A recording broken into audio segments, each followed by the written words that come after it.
Hello, everybody, and welcome to Nathan on Shuffle and to my latest episode of New Music Weekly, the show where I give you guys the latest news in prog, introduce you guys to some new prog singles, and give you updates on what's happening here on the channel on Nathan on Shuffle.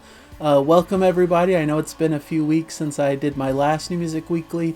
I'm pacing it out about once every other week, honestly, to let news build up and to have enough items to talk about, and I'm hoping to alternate it with my Prog Song Sunday episodes that I do with Jana, so there's always something every week to enjoy on the channel, whether it's my news updates or whether it's episodes with Jana or album reviews and all the other stuff. So I know I'm doing things a little bit of a slower pace than I've done in years past, but I think it's a good balance for me personally, and I think it'll work well. But I'm still going to talk about all the same stuff that you'd expect. I'm just going to put it all into one episode that covers 2 or 3 weeks of content. So here we are, February 27th, 2026. Some interesting new releases. That's usually what I talk about at the top of these shows. A lot of heavier releases that aren't really to my particular taste over the last couple weeks. The ones that stand out to me in the world of prog, on February 15th, we had Clive Nolan's album, The Mortal Light. This is like a big prog rock musical type thing, a big sprawling double disc effort. He's done a few of these in the past, I believe, and tells a very narrated story. And Clive Nolan is pretty well known in the prog community, at least in the modern space. So some pretty cool and interesting stuff if you like kind of those fantasy type storytelling and musical style prog albums. I think there's a lot of interesting things here. Rope and Ladder released the album This Is Wild on February 20th. This is more in kind of that Deer Hunter-y, indie prog sort of vein, more laid back, more, ballad-esque type songs, but a few rocking moments, more conceptual based. I thought this was pretty pleasant, some interesting stuff to check out here if you're into that more Deer Hunter side of prog, which I'll get into some Deer Hunter news soon. I also, of course, am high on the new Neil Morse Band album that came out today, Lift. Fantastic record. I've done a full-on review, so check that one out. They also released the single Reaching within the last couple weeks, so that's going to be on my prog singles list. Incredible, uplifting, typical positive Neil Morse song, kind of in the vein of like The Great Adventure. And so it's just a really fun track and showcases all the energy that the band has. So I thought it was a cool single to release. But the whole album is well worth checking out. Kind of a must listen, I think, for fans of modern prog and people who watch my channel here. But yeah, those were kind of the main highlights. I didn't see much else over the past few weeks, but please let me know in the comments. Like I mentioned, I have some on my list that are more in that like black metal, heavy metal space, which isn't really my typical wheelhouse, but if you like that stuff, there's a lot to enjoy in those avenues. As for the prog news items, there's quite a lengthy list here, some interesting headlines that I wanted to get through and talk through briefly. First, Rush announced South America, United Kingdom, and Europe tour dates for 2027. So, of course, they announced this really cool tour that they're doing in 2026, a bunch of sold out shows, and they added a bunch of dates in the US and Canada. And it's a really exciting reunion for the group that hasn't played live in quite some time. Of course, Geddy Lee and Alex Lifeson are the two remaining members of the group. Neil Peart, their third comrade, passed away several years ago, but this is their first time kind of returning to the stage with a new drummer, and it should be an exciting tribute to like classic Rush that I'm sure many are excited about. I'm excited about. And so we're going to be seeing them on several different shows throughout 2027 now, like I mentioned, in several different markets in South America and in the UK and Europe. So exciting that they're expanding their tour, playing to more areas, showing that this isn't just a one-off thing. They're really making a big world tour out of this experience, so that should be fun to see. And so definitely check that out if you're interested. This 50-something tour playing all across the world, apparently. We'll see if they add more dates in different other areas of the world as well. But for now, we've got the US and Canada stuff, US, Canada, and Mexico stuff happening this year.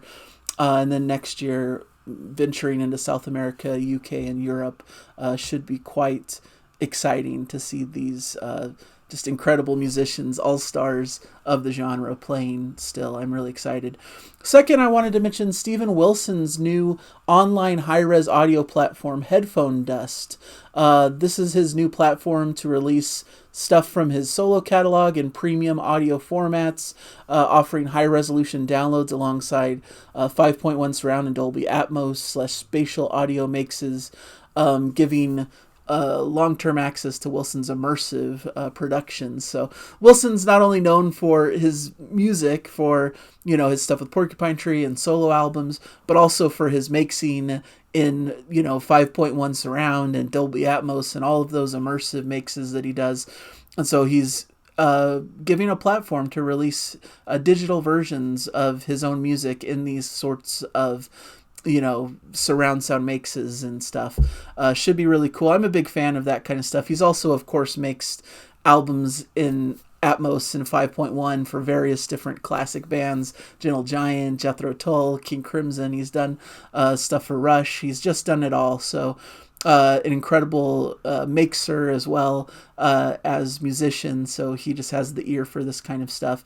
And to celebrate this launch, there's an exclusive live album that I believe is only available through this site, The Impossible Tightrope, complete document of the final concert of the European leg of the Overview Tour, recorded in front of a Madrid audience, 2-hour plus show, mixed from the multi-tracks in stereo, 5.1 and Dolby Atmos. There's no current plans for a physical release of this recording, so basically giving incentive to go to this website, to his Headphone Dust store, to be able to pick this up and download it.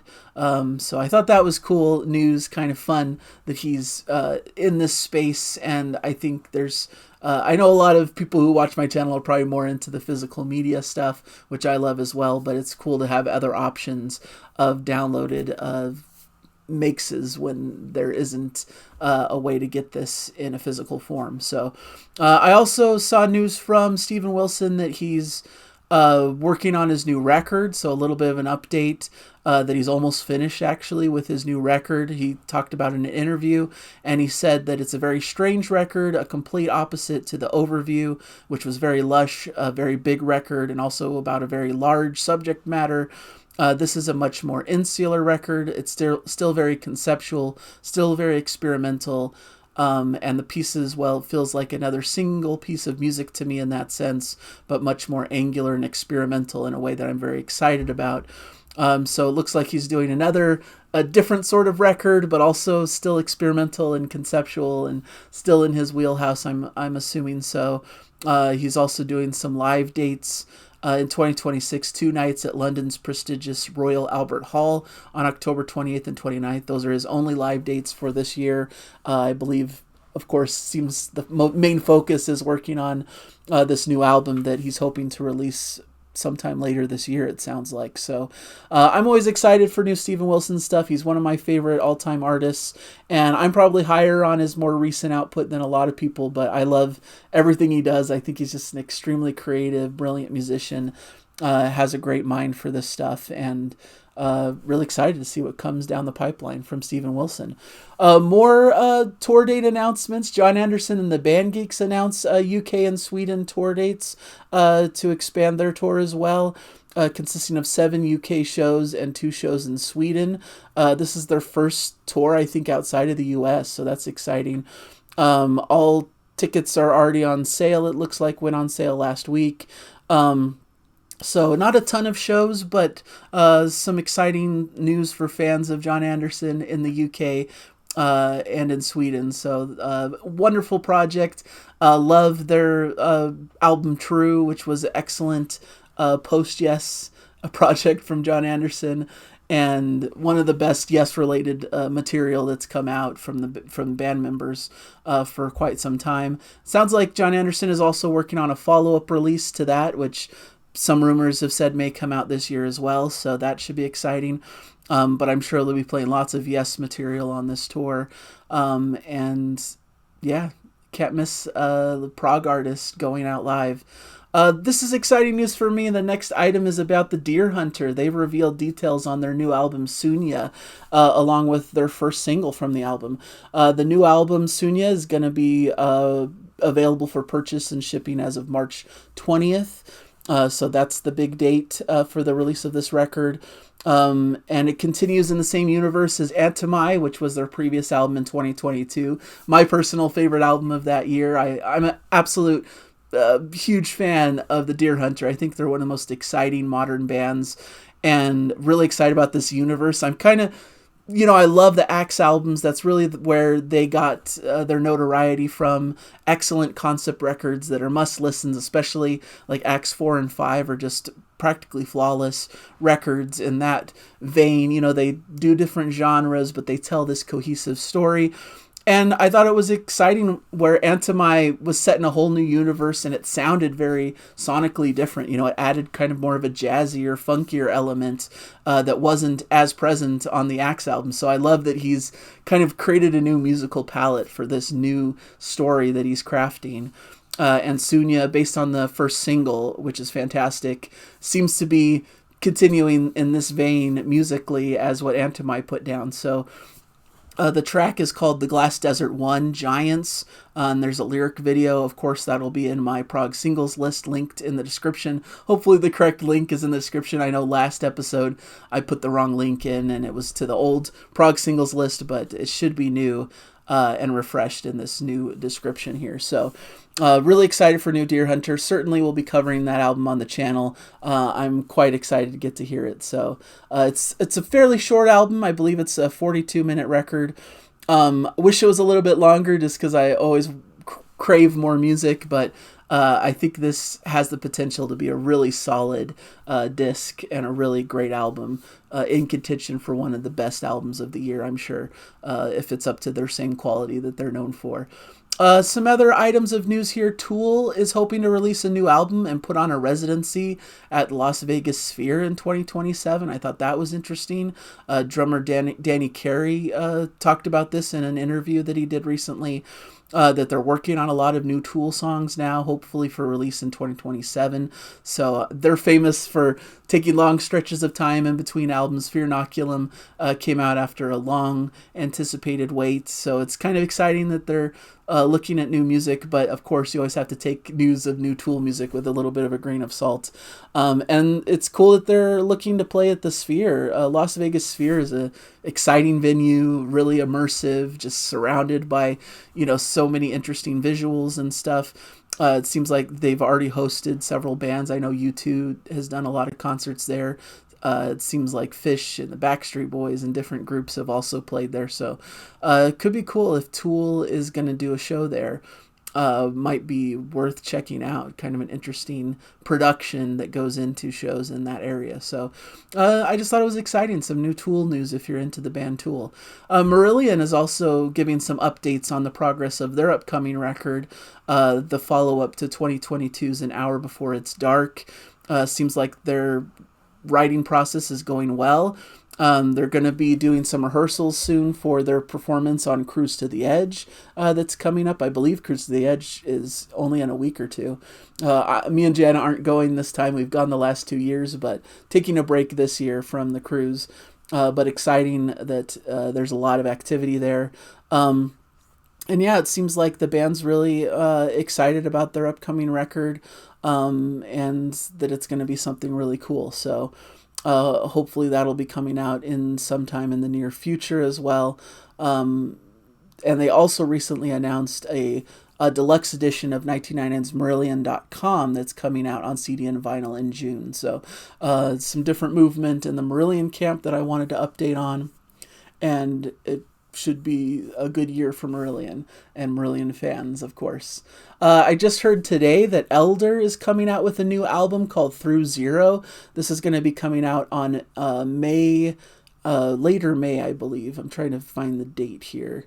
But I believe it's like May 29th, if I remember correctly. So that's really exciting that there's new. Let me look that up real quick, because I don't want to mislead. Yeah, May 29th is when I have it in the calendar here. So that should be a really cool release that I'm pretty excited about. I loved their previous album, Innate Passage. They also had a cool EP that came out later last year. So psych, heavy, heavy prog, bordering almost on prog metal, fantastic instrumental passages, and just a really cool band that I think are one of the stalwarts in the newer scene of this like heavy prog aesthetic. So really going to be cool, and I'm excited for new Elder music. That should be cool. Crown Lands launched a live performance video of their epic 19-minute track Apocalypse. I put Apocalypse in my prog singles list in my previous episode, but this live performance that they've shown is on there as well because it's just fantastic. They're all dressed up and they're kind of, sci-fi garb. And previously it was a duo. This is a Canadian progressive rock band just signed to Inside Out. They're coming out with a new album, Apocalypse, on May 15th. And usually they perform just as a duo, and one takes the kind of vocals and drums and the other does everything else, guitar and keyboard and bass and all that stuff. But they've brought on some other musicians to kind of help them with their live show, and this live performance video is the first chance to kind of get a look into what this live band will look like. So they're also playing on the cruise as well, and their new album's up for pre-order. I've pre-ordered my copy. I'll be talking about it on the channel. They're very much Rush-inspired, but the new track, this 19-minute epic, has shades of like Gates of Delirium, Yes, stuff in the works as well. So definitely taking cues from classic rock, classic prog, and making some incredible music together. So I'm excited for the upcoming record, and we'll be talking about it on the channel. Some other singles that I have on my singles list: the new Einar Solberg track Liberatio, coming on the upcoming album Vox Occulta. Einar Solberg is the lead singer frontman of Leprous, and he's releasing his second solo album April 24th this year. A bold, heavy, and symphonic statement. He's collaborating with the Norwegian Radio Orchestra on this record, so that should be quite exciting to check out. All the singles have been pretty big and epic musical statements, so that's out for pre-order as well. Magenta have shared a new track, their title track from their upcoming album Tarot. This album is released on April 10th on Tiger Moth Records. So check that out in the singles list. A really beautiful, kind of more ballad-esque track with some excellent female vocals from Christina Booth, and this should be a really cool record in the classic prog vein. Really excited about it. Evergrey announced that they have a new album coming out, their 15th studio album, Architects of a New Weave. Very much in the prog metal space, darker band that does kind of more melancholic, heavy, progressive metal music. This new album is going to be released on June 5th via Napalm Records. They've released quite a bit of records. They're pretty consistent. Godsticks is announcing a new studio album, Void, and their single MIA is out now, so that's on my prog singles list as well. This news came out several weeks ago, but first time I believe I'm bringing it up on the channel. They're more into that kind of heavier, darker space as well in the prog landscape, kind of heavy progressive metal stuff. Their new album is coming out March 27th and is available for pre-orders as well. I also noticed Dennis Atlas is releasing a solo album called Principle. He is the current keyboardist, I believe, of Toto. And this new album is going to be coming out May 15th, and there's a track available, Violent Power, which features Marco Miniman on drums, so I thought that was very relevant to the prog stuff I talk about. Marco Miniman is very well regarded in the prog space as one of the premium prog drummers, so it's cool that he's collaborating. There's a bunch of different collaborators on this record: Steve Lukather, Bumblefoot, David Page, Joseph Williams, Shannon Forrest, Warren Ham, Marco Miniman, Steve Bonino, and others. Album was mixed by Trev Lukather and mastered by Bumblefoot. So definitely in the more hard rock, like AOR type vein, as you might expect from members of Toto. So not super proggy, but I thought it was of interest for those who enjoy like pretty much anything in the rock world of music. So that's what I have for you guys today in my episode. So hopefully you've appreciated what I've gone over on the channel itself. Like I mentioned, I did a review of the Neil Morse Band record, Lift, which I absolutely adore. I released that this past week. Please check out that review, and even better, check out the album, which is out now. fantastic. Get a physical copy if you can. It's well worth it. I love this band. I think they're one of the best in the genre. I also did a review recently for Carnival's new album, In Verses, another excellent record, as well as Big Big Train's Woodcut. Those have been kind of the big three albums in my estimation that have come out this year so far. I'm hoping to do another February album review roundup episode where I talk about all the albums from February that I've been enjoying. Probably won't come out this week, but the week following, because I need time to put my thoughts together and listen to these albums a few more times before I can rattle off 10 or so albums that I've been enjoying throughout the month of February that I want to recommend. I'm also thinking of doing a special episode about my personal Big Six classic prog bands. A lot of people talk about what the Big Six are in the world of progressive rock, and it's pretty agreed upon what the Big Six are traditionally, but I wanted to talk about my spin on what the Big Six prog bands have been for my personal experience and my personal tastes. So I thought that would be a fun episode, so I'm considering putting that out this week. I'm trying to come up with some ideas of adding some other content on the channel, just to give you guys a little bit more to enjoy, and delving into some of my past loves of older progressive rock and, some of the albums that have come out over the past 50 years or so, instead of just only focusing on new music. So we'll see what comes of that. Hopefully, I'm also hoping to do a video with Jana soon. We were planning to cover a Neil Morse band track. We were going to release that last weekend, but just didn't have time. Jana went out of town for quite a bit of time to spend time with her family and stuff. But she's back, and hopefully we can record this weekend and put something out. So that's what I've got for you guys on the channel. Let me know any other news items in the comments that you may have noticed, and I'll hopefully catch you guys in a future episode. Thank you, everybody, for joining me. See you guys. Enjoy the music. Bye, everybody.